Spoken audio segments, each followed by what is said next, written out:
ang mga kwento ng pag-ibig, kwento ng buhay at kwento ng pag-asa dito sa Barangay Love Stories. Love Stories. Ang pagmamahal ay isang bagay na mahirap bawiin kapag binigay mo na sa iba. Ang pagmamahal ay isang bagay na naghahanap ng sukli oras na maibigay na. Ikaw, kapuso, ano nga ba ang tingin mo sa pagmamahal mo kapag naiisip mo ito? Dear Papa Dudut, ako nga pala si Roldan, 41 years old at nais ko lamang ibahagi sa inyo ang nangyari sa akin at sa relasyon namin ng asawa kong si Virgie. Kaedad ko rin siya. 20 years na kaming kasal, hindi kami pinalad na magkaroon ng anak dahil sa masela na kondisyon ni Virgie. Tinanggap na lang namin na talagang kaming dalawa na lamang ang magsasama habang buhay. Kaya lang ay naudlot ang habang buhay na plano namin. Isang araw ay nagising na lamang ako na ayoko nang ituloy ang 2 dekadang pagsasama namin ni Virgie. Hindi ako mapakali noon, Papa Dudut. Hindi ko alam kung paano sisimulang sabihin sa asawa ko na gusto ko nang umexit sa relasyon namin. Matagal bago ko tinanggap sa sarili ko na ayoko na. Nagsimula ang lahat nang mapansin ko ang panlalamig ni Virgie sa akin. Napansin ko ang paglayo niya pero wala akong ibang ginawa o sinabi man lang. Hinayaan ko siyang iparamdam sa akin na parang may kulang at problema. Hinayaan ko siya at doon ako nagkamali, Papa Dudut. Dahil sa pagbaliwala ko sa aming sitwasyon ay nawalan ako ng pag-asang malalampasan pa namin ang kinakaharap naming krisis sa relasyon.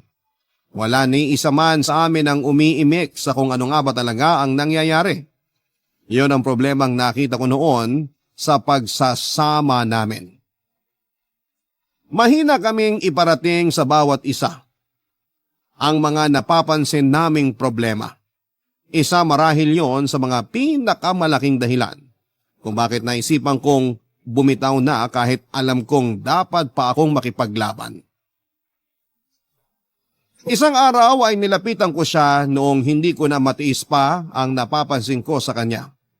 Alam kong nakaramdam siya na importante ang sasabihin ko. Hinarap niya ako at napansin ko sa mga mata niya ang lungkot. Nasaktan ako sa nakita ko pero tinatagan ko ang loob ko para iparating sa kanyang mensaheng matagal ko nang gustong ibulong. Malakas ang kabog noon ng dibdib ko at nagtatalo ng sabay ang puso at isipan ko. Dapat ko nga bang sabihin sa kanya ang nais ko? Hanggang sa namalayang kong bumuka na lamang ang bibig ko para simulan ng iparating sa kanya ang mensahe ko, Papa Dudut.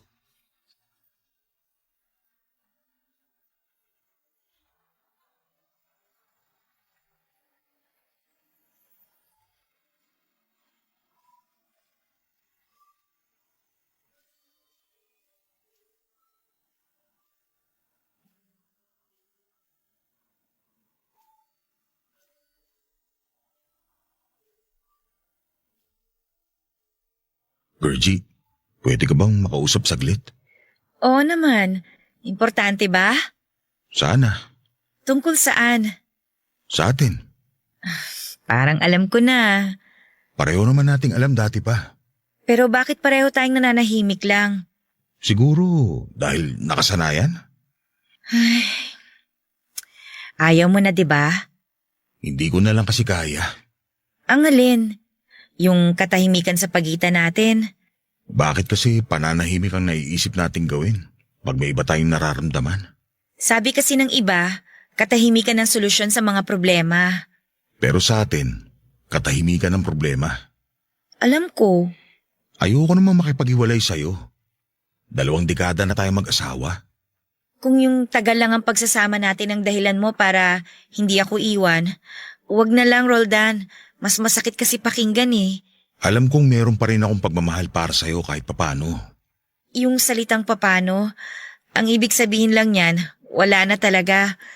Pinagaan mo lang ang sitwasyon, hindi mo na talaga ako mahal. Naguguluhan lang ako ngayon. Meron ka na bang iba?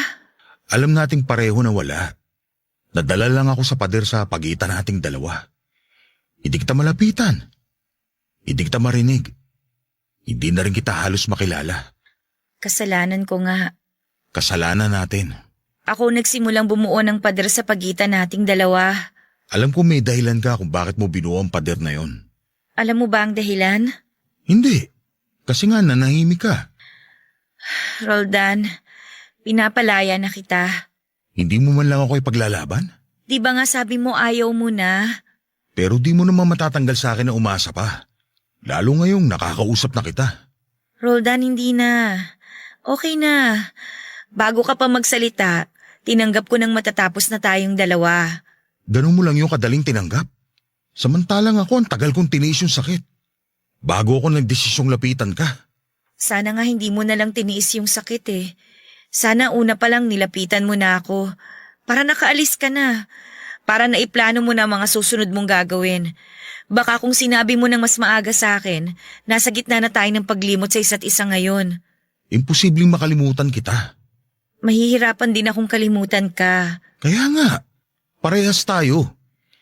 Bakit ayaw mo samahan ako ipaglaban tong relasyon natin? Kasi wala na rin naman tong pupuntahan eh. Hindi tayo aabot ng 2 dekada kung alam nating wala tong pupuntahan. Tapos ng 2 dekada na yun. Hindi pa naman tapos eh. Kaya pa naman kasi. Ikaw, kaya mo pa. Pero ang katawan ko hindi na. Anong ibig mo sabihin? Roldan, may cancer ako. Cancer. Hindi ako makapaniwala sa narinig ko kay Virgie. Nakatulala lamang ako habang pinagmamasdan ang mukha niya. Hinahanap ko noon ang bakas ng sakit niya pero hindi ko yon makita. Kaya hindi ko siya pinaniwalaan. Pinagbintangan ko pa nga siyang sinungaling at sinabi ko pa sa kanya na baka gawa-gawa lamang niya ang sakit niya para itaboy lamang ako.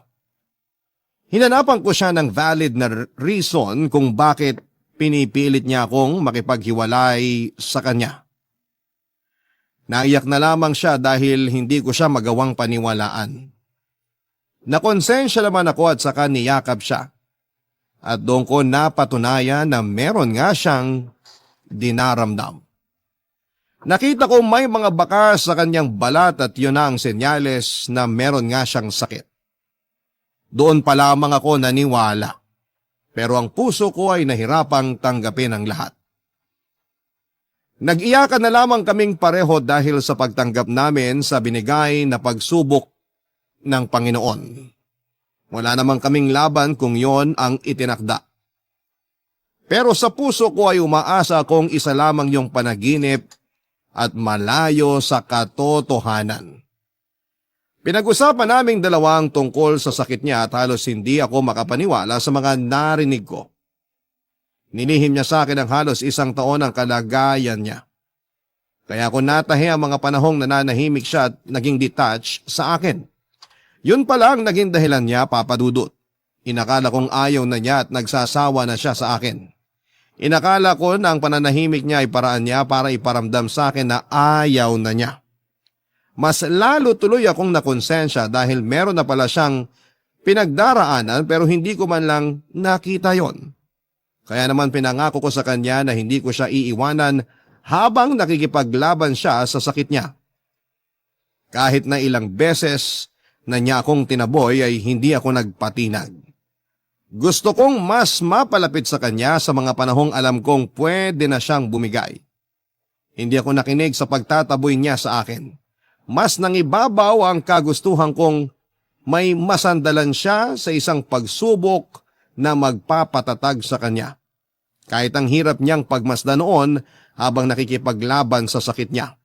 Parang doble ang sakit na nararamdaman ko kapag nakikita ko siyang nasasaktan sa mga tinuturok sa kanya.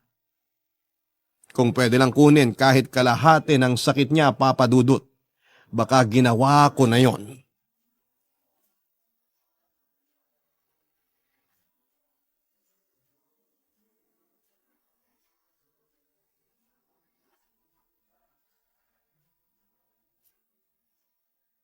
Komportable ka ba naman sa higa mo?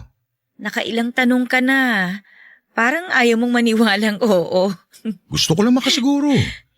Alam ko namang mas sensitive na ang balat at buto mo, kaya gusto ko maging komportable ka sa paghiga mo. Roldan, okay lang ako. Matulog ka na.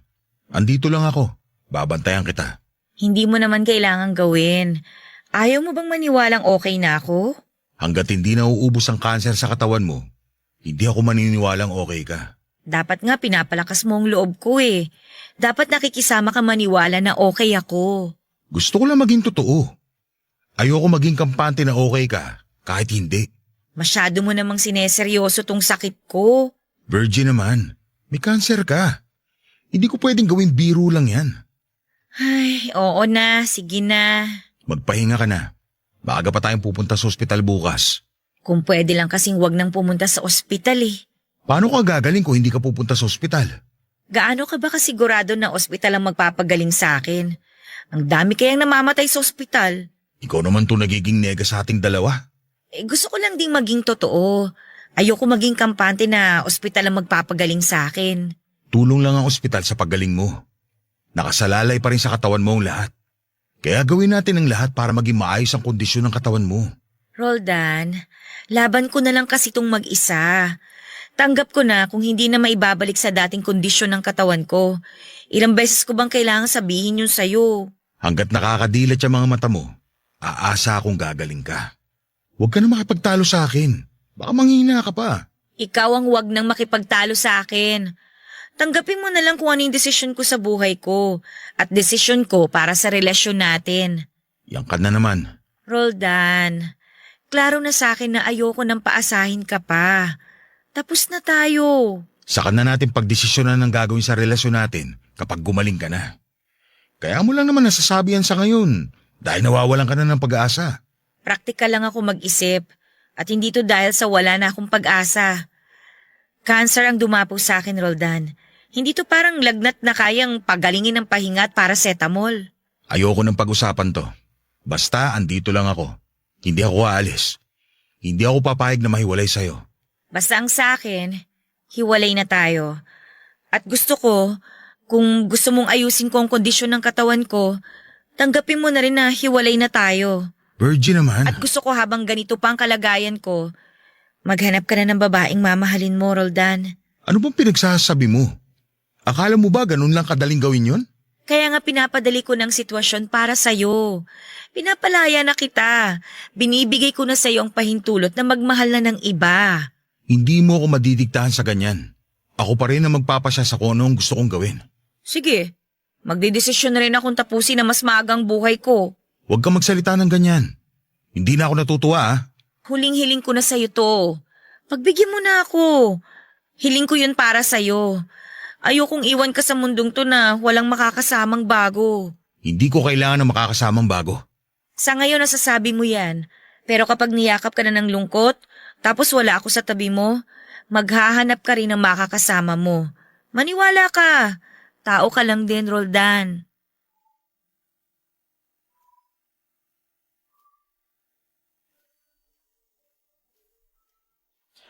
Habang iniisip ko noon na mawawala na si Virgie sa piling ko ay nanikip bigla ang dibdib ko. Hindi ko maipakita sa kanyang hindi ako nasasaktan habang iniisip ang mga darating na araw na hindi ko na siya makakawakan pa. Napaiyak na lamang ako at nakiusap sa kanya na huwag nang pag-usapan dahil hindi ko na kayang emosyon ko noon. Pinaplos niya ang mukha ko at alam kong medyo nasaktan siya sa paggalaw niyang yon dahil sa panghihina na rin ng katawan niya. Humingi siya ng tawad sa akin at pinaliwanag na kaya lang niya yon na sabi ay dahil takot siyang iwan ako mag-isa at walang kasama. Yun lang daw ang nakikita niyang paraan para matanggap na niya ng tuluyan na mapapaaga ang uwi niya sa tahanan ng Diyos. Mas lalo ako naggalit sa sitwasyon ni Virgie Papadudut kung bakit naman kasi siya ang dinapuan ng ganong klase ng sakit. Napakabait ng asawa ko. Yun ang dahilan kung bakit siya lamang ang babaeng minahal ko ng mahabang panahon. Hindi ko naisip kailanman na darating ang araw na magmamahal ako ng iba dahil pinangako ko na sa sarili kong siya lamang ang gusto kong makasama hanggang sa kabilang buhay. Hindi pa rin ako nakumbinsi ni Virgie sa gusto niya. Naiyak na lamang din siya sa inis dahil matigas ang ulo ko at ayaw kong makinig sa kanya. Hanggang sa napapayag na lamang ako para lamang tumigil na siya. Alam kong alam niyang napilitan lamang ako sa naging sagot ko kaya kinausap at kinulit niya ako. Hanggang sa kinailangan kong pikiin ang ngiti sa mukha ko para lamang makampante siyang payag na ako sa gusto niyang mangyari. Hindi naman siya nakahalata at natuwa pa siya sa naging sagot ko. Niyakap niya ako at nagpasalamat dahil tinupad ko ang kahilingan niya. Habang yakap ko siya noon, ay ako naman ang humiling sa Diyos. Hiniling ko na sana ay hindi magbago ang pagmamahal ko para kay Virgie, para hindi ako matuksong humanap ng iba. Hiniling ko na sana ay hindi ako pangunahan ng lungkot para hindi ako mapinitang maghanap ng ibang kakalinga sa akin. Papadudot kontento ako kay Virgie at alam ng puso kong siya lamang ang mahal ko. Pero kung magpapakatotoo ako, posible ring mangyari ang gusto ni Virgie para sa akin. Ang humanap at magmahal ng iba. Barangay Love Stories. Barangay Love Stories. Sa paglipas ng mga araw, nahalata ko na ang panghihina ng katawan ni Virgie. Hindi man niya pinapakita sa akin noon na iniinda niya ang cancer pero nararamdaman ko. Sa tuwing nagtatanong ako sa nararamdaman niya ay lagi lamang niyang iniiba ang usapan. Yun marahil ang paraan niya noon para hindi mag-focus sa nararamdaman niyang sakit. Naintindihan ko naman siya kung yun ang nais niyang mangyari. Kahit ako rin naman papadudot. Hahanap ako ng paraan para hindi ko maramdaman ang sakit. Inalagaan ko pa rin siya kahit na ilang beses na niya akong pinagsabihan na unahin ko na ang sarili ko habang malakas pa ako. Natatakot siya na sa kakaalaga ko sa kanya ay sarili ko naman ang mapabayaan ko. Totoo naman yon dahil mula noong nagkasakit si Virgie ay napabayaan ko na ang kalusugan ko. Hindi ko lang din yon sinabi sa kanya na may mga nararamdaman na rin ako sa katawan ko para hindi niya ako itaboy palalo. Kapag lumalala na rin ang nararamdaman ko ay sinisigurado kong iniinuman ko kaagad ng gamot bago pa lumalayon. Sa awa naman ng Diyos, naging maayos pa rin naman ang kalusugan ko. Kaya alam kong kaya ko pang alagaan ang asawa ko. Papadudot ang hirap paniwalaan ng sitwasyon naming mag-asawa. Hindi ko maiwasang balikan yung mga araw na pareho kaming masigla at malusog. Yung mga araw na wala kaming problema kundi ang uulamin at papanoorin namin sa buong araw. Mula noong nagkasakit si Virgie ay nabago ang routine namin. Problema na namin kung saang ospital kami tatanggapin. Problema rin namin kung saang pharmacy bibili ng mga gamot niya. Problema na rin namin noon ang pera dahil malaki na ang nagagastos para sa pagpapagamot ng aking asawa. Mabuti na lamang at nakapagtabi kami ng pera at may mga taong tumulong sa amin. Hindi na tuloy namin naramdaman ang 100% bigat ng sitwasyon ni Virgie. Kung wala mga taong tumulong sa amin ay baka mas lalo nang bumigay si Virgie. Nakatanggap din kami ng maraming dasal na nakapagpagaan ng aming mga kalooban. Papadudot yun marahil ang pinakagusto kong naitulong ng mga tao sa amin pagdating sa aspetong espiritual.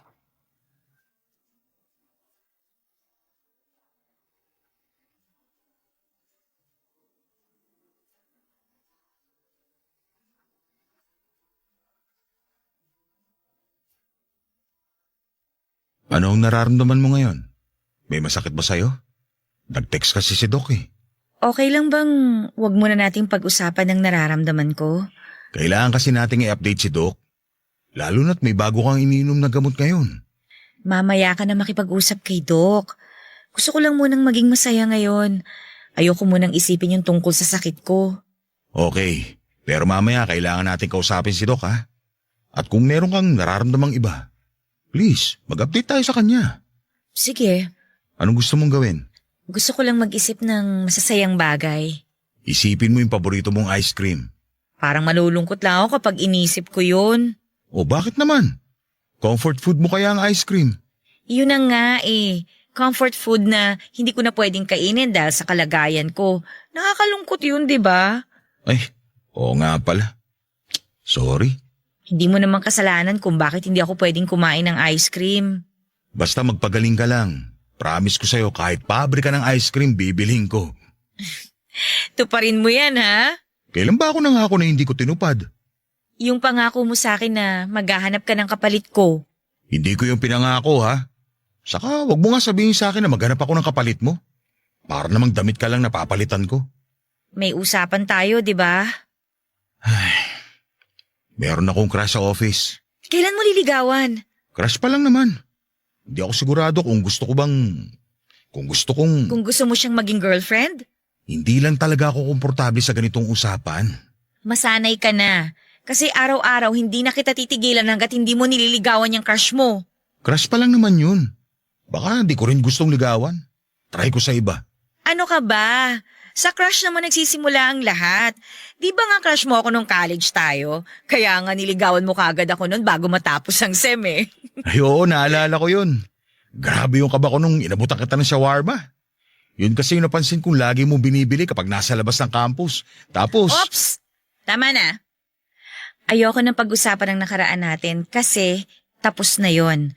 Gusto kong pag-usapan yung magiging future mo. Ano bang pangalan ng crush mo na yan, ha?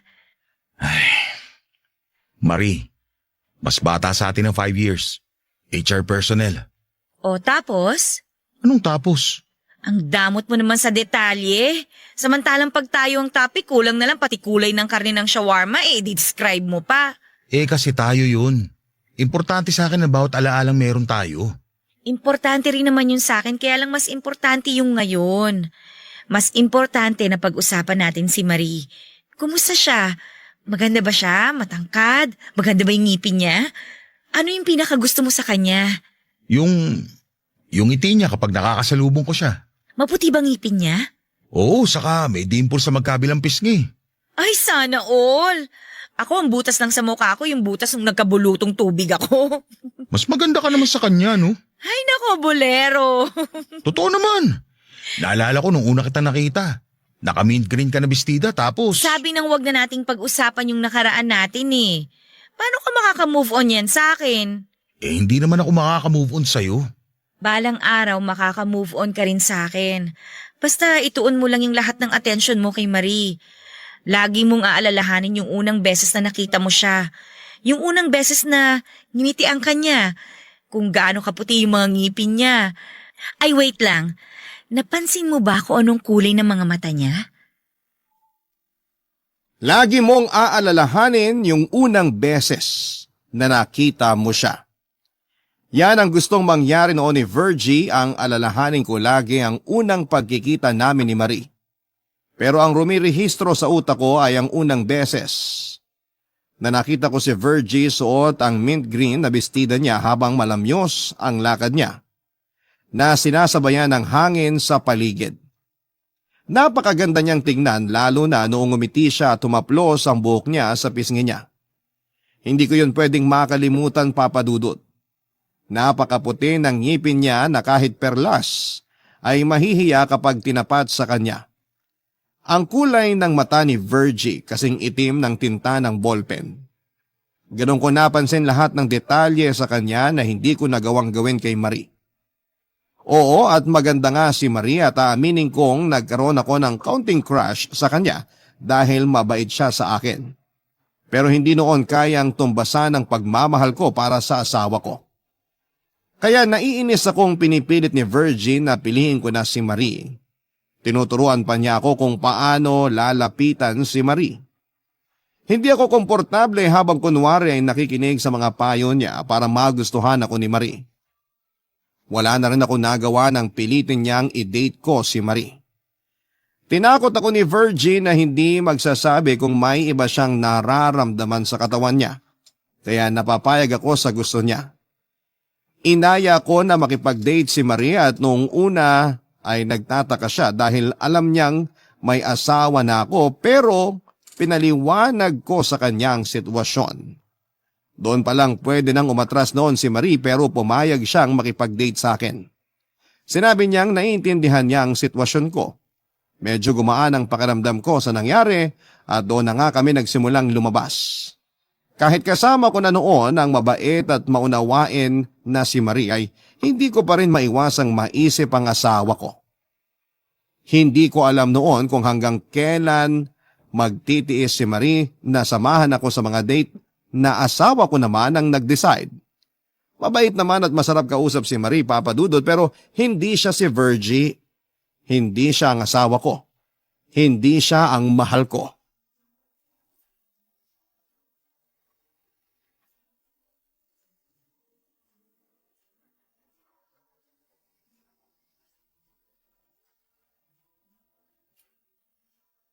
Virgie, siya si Marie. Marie, si Virgie. Okay na ba yung introduction ko sa inyong dalawa? Papaulit ko pa sana pero sige okay na. Hi Virgie, lagi kang nakukwento ni Roldan sa akin. Sana naman puro magaganda ang nasabi niya sa'yo ha, para naman hindi ako lugi. Paanong lugi? Kasi wala siyang ibang bukang bibig kundi ikaw. Ang bait mo raw, ang sarap mong magluto, magaling kang kumanta, at saka maalaga sa mga bata. Nahiya naman akong bigla. Ako pa nga ang dapat mahiya sa'yo eh. Tingnan mo naman ang itsura ko ngayon sa itsura mo. Nagmukha akong... Huwag kang magsalita ng ganyan. Ang ganda mo kaya. Alam mo bang may picture ka sa corkboard ni Roldan sa cubicle niya? Lagi ko siyang nahuhuling nakatingin doon. Nilapitan ko nga minsan yung picture mong yon. Sabi ko, kaya naman pala na in love si Roldan sa'yo. Alam mo magkakasundo kayo ni Roldan. Mga bolero't bolera kayo eh. Hindi na ako makasingit sa usapan Ayos lang ba kung doon muna ako sa kusina para makapaganda ako ng merienda? Sige lang, hindi ka namin kailangan. Ang sakit Sige Marie, doon lang muna ako sa kusina. Okay lang ba sa'yo kung iinit ko na lang yung natira namin siopaw kagabi? Ay, ayos lang. Mahilig ako sa siopaw, lalo sa bola-bola. Naku, parehas na naman kay ni Roldan. Magugustuhan mo lalo yung siopaw namin kasi may halong kutsay. Na-excite naman ako bigla. Sige nga, dalian mo nang initin, Roldan. Alam mo, ganyan din ako magutos sa kanya. Ipagpatuloy mo yan kapag naging kayo na ha. Ewan ko ba kung bakit gusto niyang minamandohan siya? Sige, punta na ako sa kusina. Mabait yang si Roldan.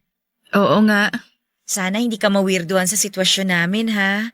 Sa totoo lang, nawirdohan ako nung una, pero pinaliwanag naman niya lahat sa akin. Buti naintindihan mo. Kasi kung ibang babae lang baka sinampal na si Roldan. Siguro nakatulong na may gusto ako sa kanya dati pa. Ganun ba? Pero huwag ka mag-alala. Hindi ko siya nilandi dati kasi alam ko may asawa siya. Nakakausap ko lang siya tuwing may kailangan kami sa kanya sa HR. Okay lang yun, ano ka ba? Masaya nga ako na parehas niyong type ang isa't isa. Hindi na ako mahihirapang maging kupido sa inyong dalawa. Gusto rin ako ni Roldan? Aayain ka ba niya makipag-date kung hindi? Akala ko kasi inaya niya lang ako dahil yun ang hiling mo. Naiintindihan ko naman kung pagbibigyan ka lang niyan. Gusto ka niya. Hindi ko naman ipipilit na paglapitin kayong dalawa kung hindi naman galing sa kanya mismo na type ka niya. Nag-init tuloy bigla yung pisngi ko. Dahil ba yan sa hiya o kilig? Parang dun sa kilig. Marie? Ano yun? Alagaan mo ang asawa ko ha. Mahal na mahal ko yan. Gusto ko ikaw na yung babaeng magtuturo ulit sa kanya na magmahal. Hindi ko alam ang isasagot ko sa'yo. Kahit wag ka nang sumagot, patunayan mo na lang na gagawin mo kapag wala na ako.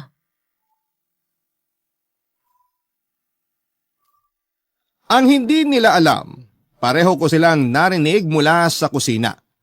Hindi ko napigilan ang sarili kong umiyak nang ibili na ako ni Virgie kay Marie.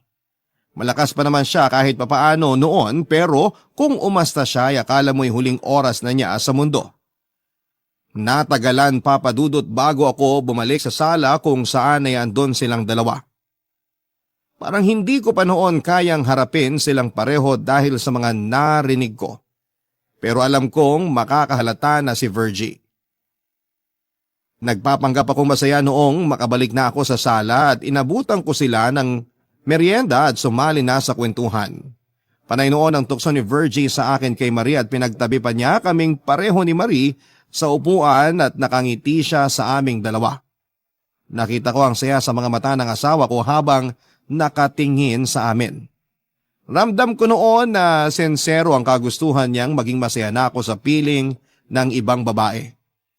Hindi ko alam papadudot kung paano kinaya ni Virgie na ipaubaya ko sa iba gayong siya na mismo ang nagsabing mahal na mahal niya ako. Ganon ba niya ako kamahal? Para palayain niya ako at itulak sa susunod na babaeng ramdam niyang mamahalin ako. Nararamdaman ko talaga ang kagustuhan ni Virgie na ibigin ko na si Marie. Kaya pinagbigyan ko siya papadudot. Pinagpatuloy ko ang panliligaw kay Marie at pinagpatuloy ko ang paglabas-labas naming dalawa. Lahat yon ay sinasabi ko noon kay Virgie dahil nakikita kong sumisigla siya sa tuwing may nalalaman siyang progress sa aming dalawa ni Marie. Hindi naman mabigat o mahirap pakisamahan si Marie kaya naging madali lang din sa akin na magustuhan siyang makasama. Hindi ko naman siya mahal pero tinuring ko siyang isang kaibigan. Hindi ko yon sinabi kay Virgie dahil baka sumama ang loob niya dahil kaibigan lang ang turing ko kay Marie. Nakatulong nga rin si Marie sa akin dahil kahit papaano, kapag kasama ko siya ay nakakalimutan ko ang pinagdadaanan kong bigat na sitwasyon. Masaya akong nakakasama si Marie noong panahong pakiramdam ko ay bibigay na ako sa sobrang lungkot ng mga panahong alam kong may sakit ang asawa ko, Papa Dudut. Barangay Love Stories. Barangay Love Stories. Papa Dudut, nagpatuloy ang mga araw na kailangan kong alalayan ang nangihinang katawan ni Virgie. Ramdam ko noon na malapit na siyang umuwi sa itaas at hindi ko pa yon kayang paghandaan. Kahit alam ko noon at tanggap na ni Virgie na aalis na rin siya sa mundo, magkaiba pa rin kami ng nararamdaman. Hindi ko kayang tanggapin na mawawala noon ang asawang nakasama ko sa mahabang panahon. Hindi ganong kadaling mag-let go ng mga ala-ala. Hindi ganong kadaling i-let go ang pagmamahal ko sa kanya. Kahit sabihing ando na si Marie sa buhay namin, ay hindi ko pa rin magawang i-consider ang posibilidad na mawawalan ako ng pagmamahal sa asawa ko. Walang oras na hindi ako nagdasal na gumaling si Virgie. Handa ko nung isakripisyo ang buhay ko, wag lamang siyang mawala sa mundong ito. Pakiramdam ko kasi noon ay mas importante ang buhay niya kesa sa sarili kong buhay. Pakiramdam ko noon ay mas marami pa siyang magagawang makabuluhan kesa sa akin. Gusto ko na noong sumuko dahil sa nakikita kong panghihina ng katawan niya. Pero pinapalakas naman ako ng pagmamahal ko para sa kanya. Hindi ko kayang ipaliwanag sa inyo ngayon, Papa Dudut, kung gaano ko parang sinasakal sa nakikita kong pagbabago sa katawan ni Virgie. Ang laki ng ipinayat niya dahil sa ilang buwang gamutan.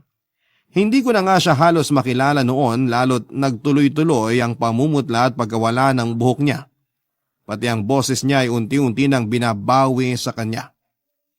Hirap na akong tignan siya dahil nasasaktan akong makita na paunti-unti nang binabawi ng Diyos ang asawa ko. Hindi ko siya kayang bitawan para ibalik sa Diyos. Kung pwede lang siyang itago sa kung saan na hindi siya mahahagilap ng mga anghel ay baka ginawa ko na. Kung pwede lang iharang ang katawan ko para hindi siya mabitbit palipad sa langit ay baka ginawa ko na. Gagawin ko ang lahat, wag lang siyang mawala sa mundong ito. Naniniwala ako na ganun din ang gagawin ng kahit na sinong asawa na nagmamahal ng buong puso't kaluluwa.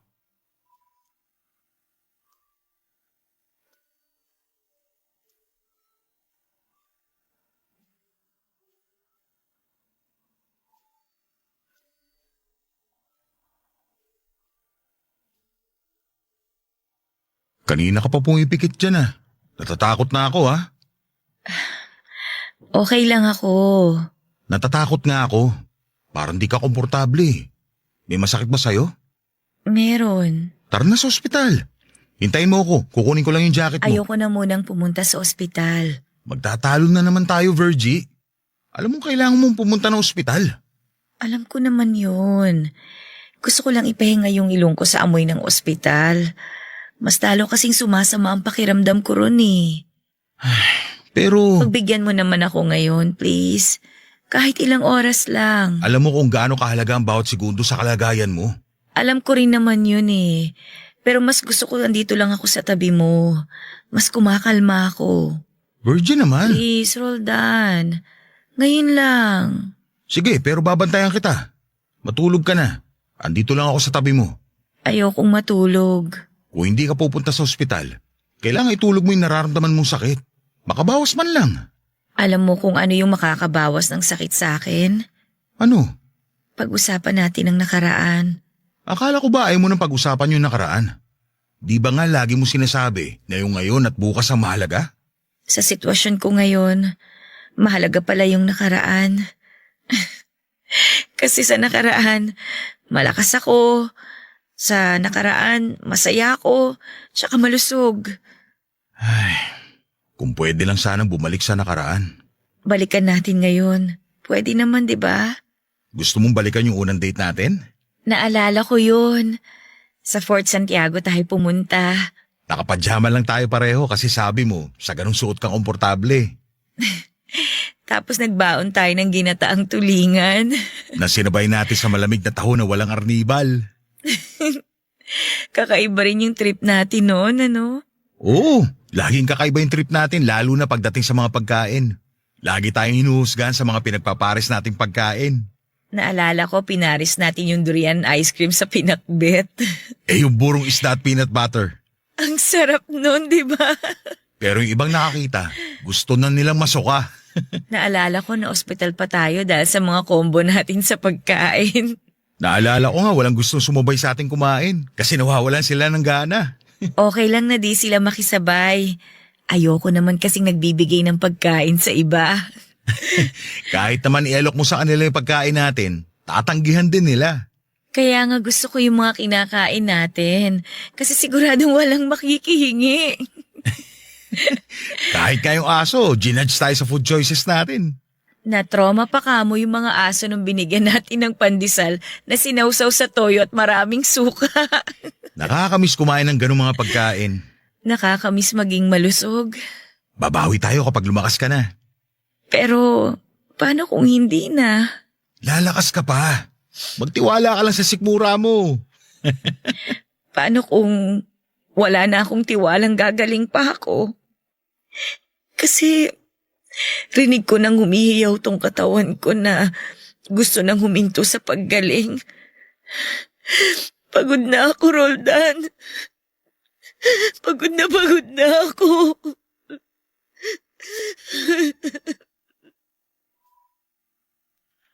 Para akong tinusok ng maraming tinik sa pag-iyak ni Virgie Papadudut. Yun ang unang beses na narinig ko siyang umiyak mula noong nalaman namin ang tungkol sa sakit niya. Pinalakas ko ang loob niya sa pamamagitan ng pag-encourage sa kanya na umiyak lang hanggat gusto niya. Malaking tulong yon para gumaan ang bigat na nararamdaman niya. Kasabay noon ay pinaalala ko sa kanya na marami pang dahilan para lumaban siya. Pinaalala ko ang mga masasaya naming ginagawa noong malusog pa siya. Natuwa siya at nakisabay siya sa pag-share ng mga alaalang naimbak niya sa ilang dekada naming pagsasama. Wala kaming ibang ginawa kundi ang balikan ng nakaraan. Nakatulong yon kay Virgie para mabuhayan ang loob.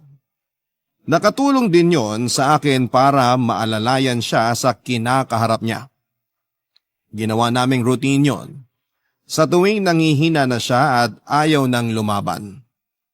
Binigyan ko siya ng dahilan para ipagpatuloy ang buhay niya. Ayokong bigyan siya ng dahilan para itigil na ang pakikipaglaban niya.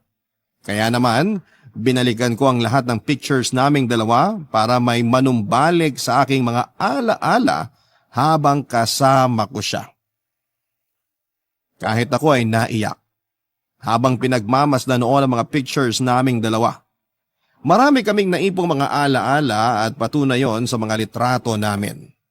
Sa pagdaan ng mga araw ay nakita kong bumalik na ng totoo ang sigla ni Virgie. Bukod doon ay gumanda din ang kalagayan niya. Nagulat na lamang ang mga doktor niya dahil sa nakitang improvement sa kanya. Mas lalo tuloy kaming ginanahan sa pakikipaglaban sa cancer. Hanggang isang araw ay lumakas na si Virgie. Natapos ang chemotherapy niya at ibang gamutan. Nakabawi na siya. Nanalo siya, Papa Dudut. Napagtagumpayan ng asawa ko ang sakit niya. Walang kasing saya ang pakiramdam na tinalo namin si kamatayan. Nakabawi kami mula sa pagkakasadlak namin dati. Walang kasing saya yon. Una naming ginawa ay nagsimba at pinagdasal ang mga taong nagsama-sama para ipagdasal ang kalagayan ni Virgie. Sila ang una naming binanggit sa aming mga dasal. Dahil sa mga dasal nila ay naging answered prayer ang paggaling ng asawa ko. Pagkatapos naming magsimba ay naupo kami sa damuhan habang nakatingala lamang sa langit at pinagpapatuloy ang pasasalamat sa itaas.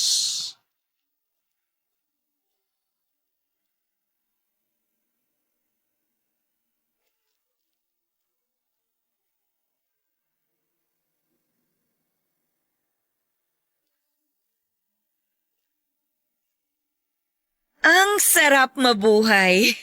Ang sarap pakinggan na sinasabi mo yan. Samantalang dati, no, parang wala kang ibang narinig sa akin kundi gusto ko nang sumuko.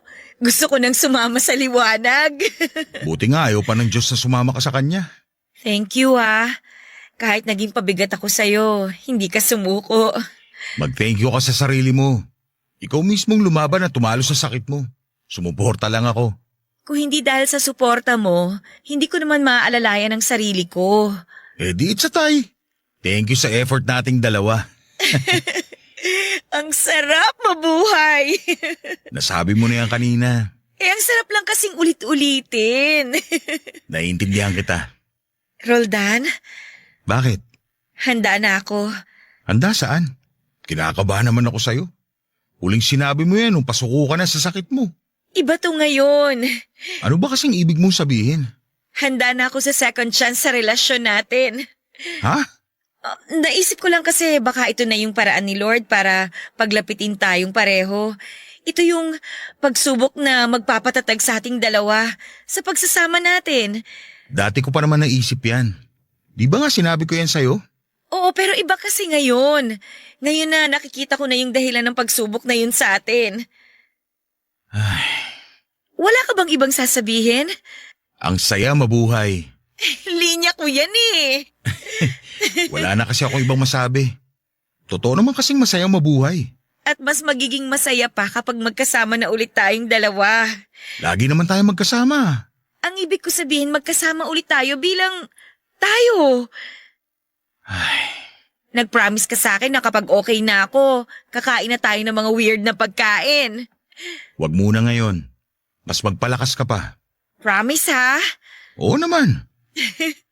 Promise mo rin na mamamasyal ulit tayo para makakuha ulit tayo ng maraming pictures. Oo, promise yan. At i-promise mo rin na magsasama na tayo habang buhay. Ang saya mabuhay. Mga agaw ka talaga ng linya. Pasalamat ka, good mood ako ngayon. Ano ba makakasira ng mood mo? Kapag sinabi mong hindi mo na ako mahal. Grabe naman. Totoo nga. Pero tiwala naman akong hindi mo yan sasabihin eh. Ramdam ko kaya mula simula na mahal mo ko, lalo na nung time na pabitaw na ako sa buhay ko, kung paano ka kumapit sa akin nun. Grabe, doon ko na-realize na mali ang pakawalan ka kasi alam kong hindi na ako makakahanap ng kagaya mo. Lagi kitang mahal. Tandaan mo yan. Hindi mawawala ang pagmamahal ko sa'yo. Dapat lang no, mas gugustuhin ko pang mamatay sa cancer kesa mawala ang pagmamahal mo. Hindi na ako nakasagot sa huling sinabi ni Virgie, Papa Dudut. Natakot ako.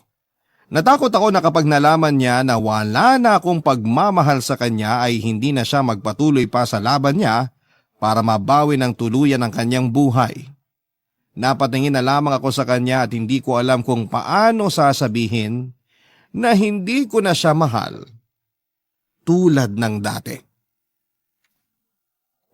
Opo, Papa Dudut. Nagbago na ang nararamdaman ko para kay Virgie. Oo, at andun pa rin ang pagmamahal pero pagmamahal na lamang yon bilang kaibigan. Sa pagdaan kasi ng mga araw ay sinikap kong kalimutan ang nararamdaman ko para sa kanya dahil yun naman ang hiniling niya. Binaling ko ang atensyon at pagmamahal ko kay Marie. Yun naman din ang gusto ni Virgie. Hindi naging mahirap ang proseso na mahulog ako kay Marie dahil mabuti siyang tao at inaalalayan niya ako sa mga panahong parang guguho na ang mundo ko dahil sa kalagayan ni Virgie.